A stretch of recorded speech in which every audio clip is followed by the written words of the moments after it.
Hello बच्चों, जे M S 2025 23 जनवरी evening shift का ये पेपर है। इसमें देखो क्या पूछ रहा है। ये बोल रहा है PH3 shows lower proton affinity than NH3। ये बात सही है। हमें इसमें इनकरेक्ट स्टेटमेंट ढूंढना है, राइट। तो ये सही क्यों है?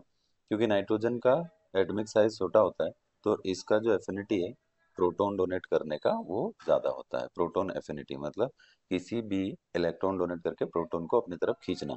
यानी ये H पॉजिटिव ले लो। अब H पॉजिटिव क्या है? एक तरह का प्रोटॉन है, क्योंकि हाइड्रोजन के पास इलेक्ट्रॉन कितना होता है? एक, और एक ही प्रोटॉन होता है। अगर उसका एक इलेक्ट्रॉन डोनेट करवा दो तो बचा क्या? प्रोटॉन। तो वो कह रहा है कि इस नाइट्रोजन की प्रोटॉन एफिनिटी ज्यादा है, यानी वो प्रोटॉन को इजीली अपनी तरफ अट्रैक्ट करता है, क्योंकि उसका एटॉमिक साइज छोटा है तो इलेक्ट्रॉन डेंसिटी भी बढ़ जाती है, राइट। तो इसकी इलेक्ट्रॉन डेंसिटी बढ़ जाती है।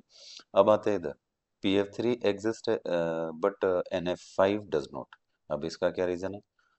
फॉस्फोरस जो जोड़ता है फ्लोरीन को अपने साथ, बट नहीं, ये तो सीधा दिख रहा है। देखो, नाइट्रोजन के पास 5 ऑर्बिटल वैकेंट होते कहाँ है वो 5 बॉन्ड बना पाएगा? देखो, यहाँ पे इसको लिखना चाहिए था PF5। हालांकि PF5 भी नहीं होता, PCl5 होता है। पर यहाँ पे उसने जो NF5 लिखा है ये तो बिल्कुल ही रॉन्ग है, बिकॉज नाइट्रोजन का एटम नंबर 7 है। तो लास्ट शेल होगा कैसा? S और P, 2s2p। तो 2s2p के इलेक्ट्रॉन देख लो, बस इतना ही उसका शेल होता है, इससे बड़ा तो होता नहीं है। लार्ज साइज, उसका साइज छोटा होता है। तो अब ये देखो, कितने इलेक्ट्रॉन है उसके पास? 5 इलेक्ट्रॉन। और ऑर्बिटल कितने? 4। बस इसके आगे कोई वैकेंट ऑर्बिटल नहीं है, तो वो 5 बॉन्ड वैसे भी नहीं बना सकता ना। अच्छा, NO2 कैन डाइमराइज इजीली।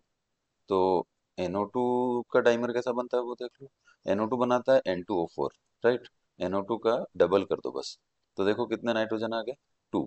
तो ये हो गया NO2 को अगर आप डाइमराइज आता है N2O4, ये भी सही बात है। अच्छा, लास्ट वाला बचा है, SO2 can act as an oxidizing agent but not as reducing agent.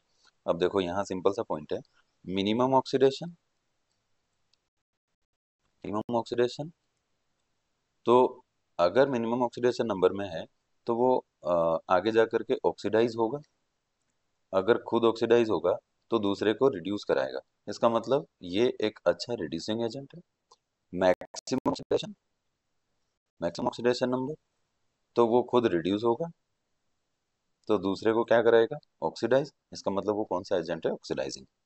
अगर मिडिल में है, अगर मिडिल में है, अगर मिडिल में है तो it can act as oxidizing and reducing agent as well. दोनों की तरह बिहेव कर सकते हैं। SO2 का मिनिमम सल्फर, सल्फर देखना है, सल्फर का मिनिमम होता है -2 और मैक्सिमम होता है +6। अब आप देख लो, ये रिड्यूसिंग की तरह बिहेव करेगा और ये ऑक्सीडाइजिंग की तरह। तो फिर ये कौन है? SO2। तो सल ऑक्सीडेशन नंबर कैसे निकालें? X। सल्फर का नहीं पता तो X रखेंगे। ऑक्सीजन का -2 होता है और 2 ऑक्सीजन, और इनके एल्जेब्रिक सम 0 होता है तो +4 हो गई ना। तो +4 ऑक्सीडेशन में वो दोनों की तरह बिहेव कर सकता है, जबकि हमको क्वेश्चन में बोला है कि वो रिड्यूसिंग की तरह नहीं कर सकता। तो ऐसा नहीं होता, इनकरेक्ट यही है, ये आपका आंसर है। Thank you.